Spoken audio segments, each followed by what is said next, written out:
described, a million different species. And then I don't know where they come up with this fact. It's estimated that like 6 to 10 million of them are still out there that haven't been described. So I don't know how you figure out how many things you don't know about, but well, you know, it sounds good. We'll take them at their word. Just, there are a lot of different kinds of insects out there. Some of the books you read say something like, there are more kinds of insects than any other animal life on Earth. I'm not sure that I really believe that. I think things like bacteria and viruses and stuff, there may be more of those, but figuring out, you know, virus A and virus B and how they're, you know, whether they're different or not, it's tricky enough with insects. You look at two different insects and they look exactly the same to you. It turns out they're two different species, viruses and bacteria. They really look alike. So, but I think if someone really did the biochemical work and figured out all those virus species, there might be more than there are insects, but we're not going to deal with viruses. So as part of insect biology, I want to talk to you about their structure. When we get into the life history part later and we talk about, you know, what they're doing out there, you should have kind of a grasp of what they really are, what they look like. And I think that's probably one of the reasons you came here, is to understand what an insect is. So again, I assume you read some of this in that text that you got.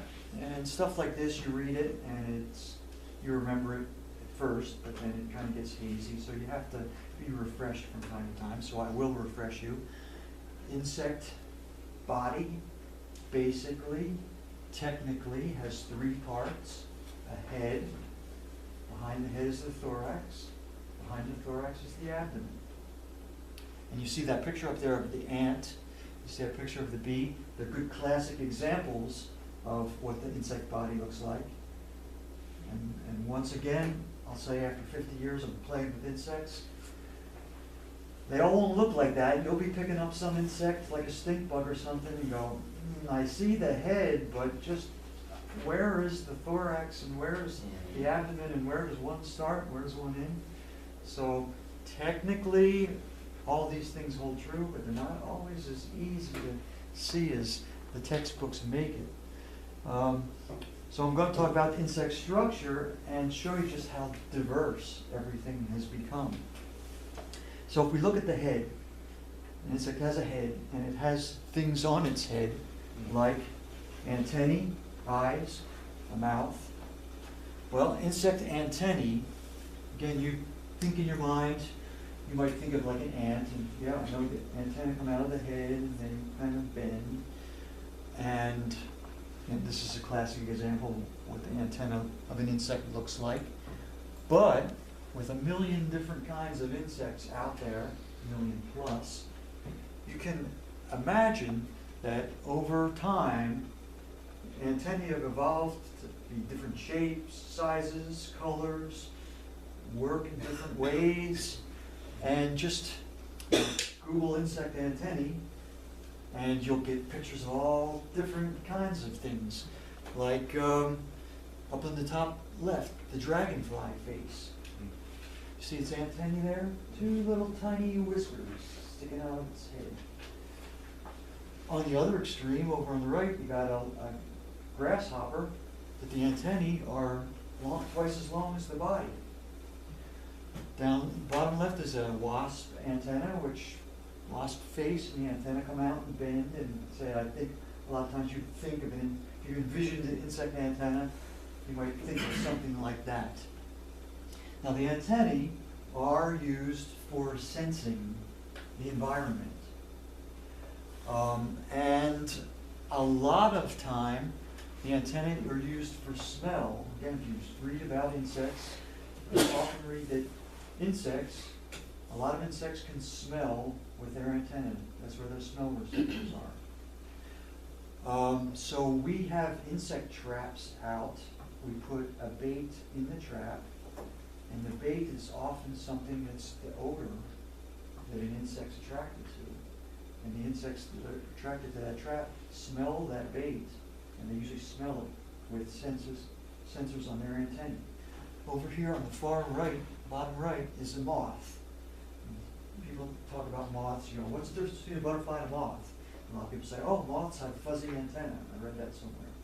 And a lot of moths do. And usually the moths that have fuzzy antennae, the males have fuzzy antennae, because they are smelling the air to try and locate the scent that the female's giving off.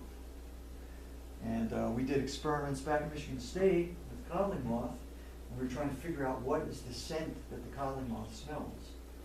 So we hooked up the antenna to an oscilloscope, and we puffed different chemicals on the antenna. And when we got the right chemical, you get a big spike on the oscilloscope. You puff all these different chemicals and nothing would happen. You puff the right thing that was close to the female's scent, and all of a sudden you get a spike. So they're smelling their antenna.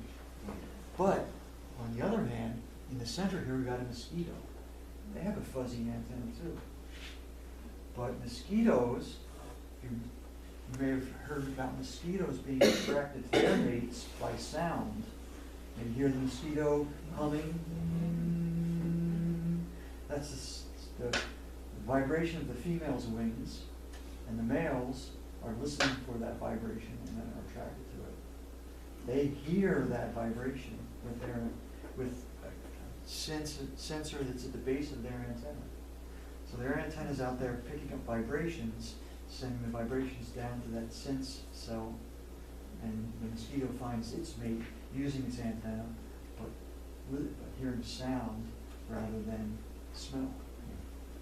So these are some examples of all the different ways antennae, and this is just a small sample. Also on the head, we've got the antennae, we've got eyes located on the head.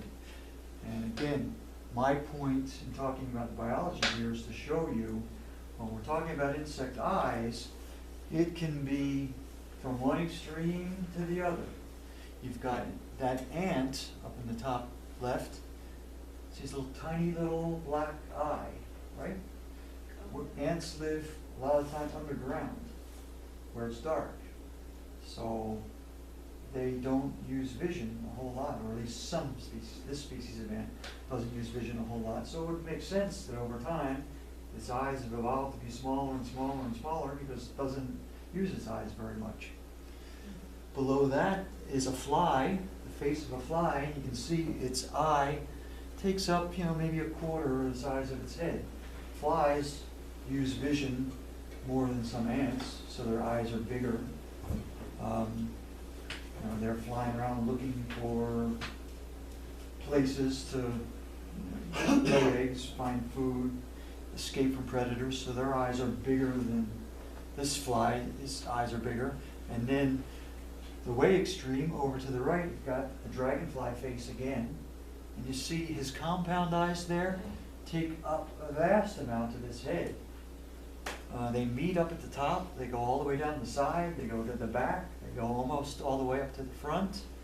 In the very front there is his face, but the eyes are like two-thirds of the head are covered with eyes. Dragonflies have extremely good vision. Go out and try and catch one. Yeah, they're really hard. They're sitting there, and they're not too far away, and you're coming up with your net, they're gone. Because each eye's got like 30,000 lenses on it, so they can see movement extremely well. You just move the tiniest bit, and they're on you. And they use their eyes to escape from predators, and they're also out there feeding on mosquitoes and things like that. And they're catching them on the wing, and they're flying pretty quick, so they have to have pretty good vision to do that, and they do. So again, like antennae, insect eyes, they're on the head. They got two compound eyes, but they're all shapes and sizes and colors if you go through the insect spectrum. Also on that dragonfly, you see the two big compound eyes? You might see three little dots in front of them. Those are called simple eyes.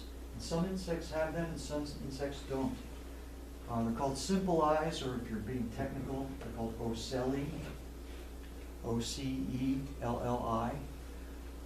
Those eyes are used just to tell light and dark.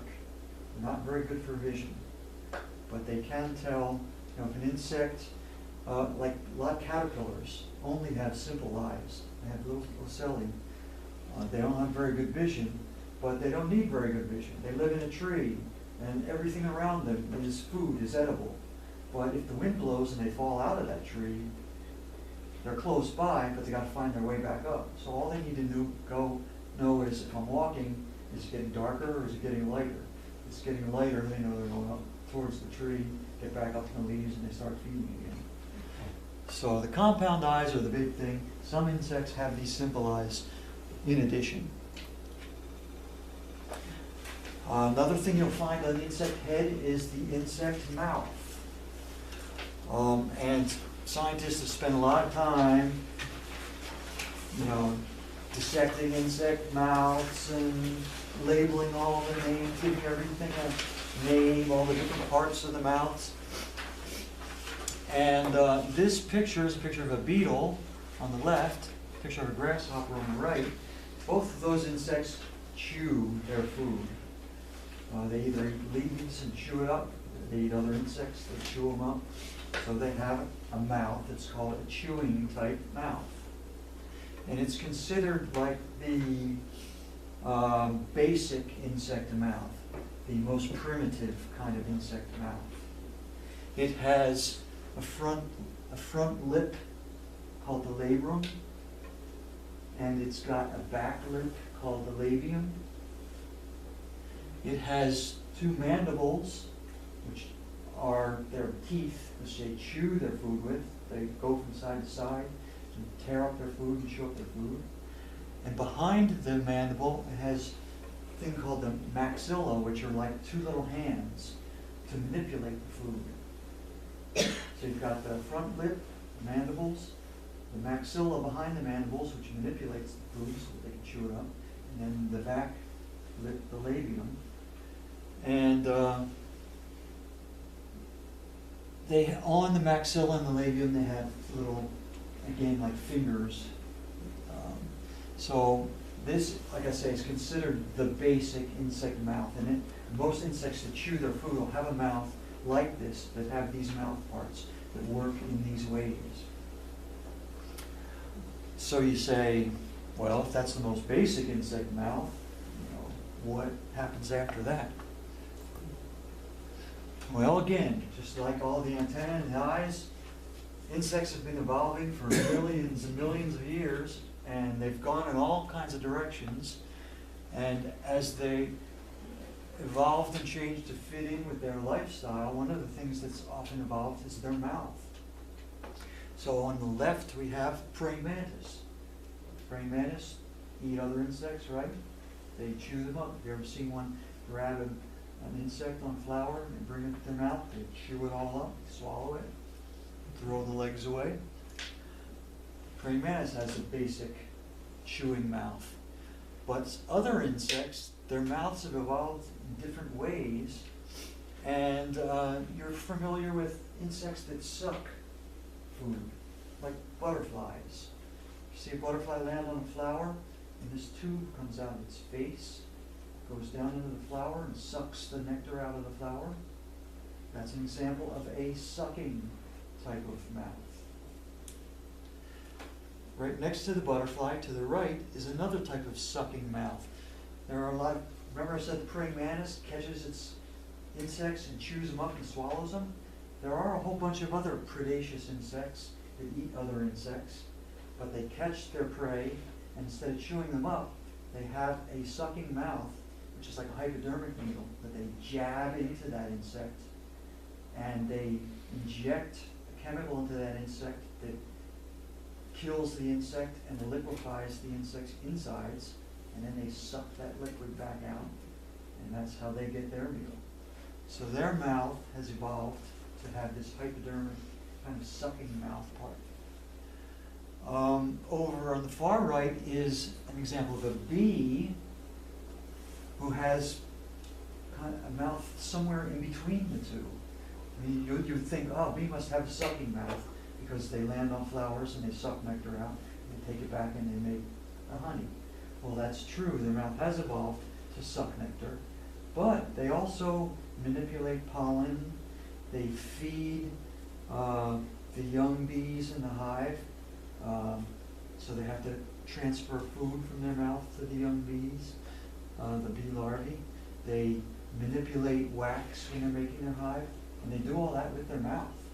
So they have evolved a sucking part of their mouth to get the nectar out, but they also still have like little mandibles and maxillae that are still there to do these other functions.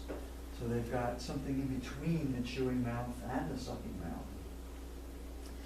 Now the interesting thing about this is you could think, well, you know, that's interesting how these guys have a chewing mouth, these guys have a sucking tube, and how did they get such completely different things if they came from common ancestors? And the scientists that are interested in insect biology like this have studied them and looked at them, and they've figured out how those sucking mouth parts are comparable to the chewing mouth parts, how the mandibles have shrunk back to nothing, and the maxillae have lengthened out into become this tube. You know, a butterfly doesn't have like a single straw, like a single tube that comes out and goes down there.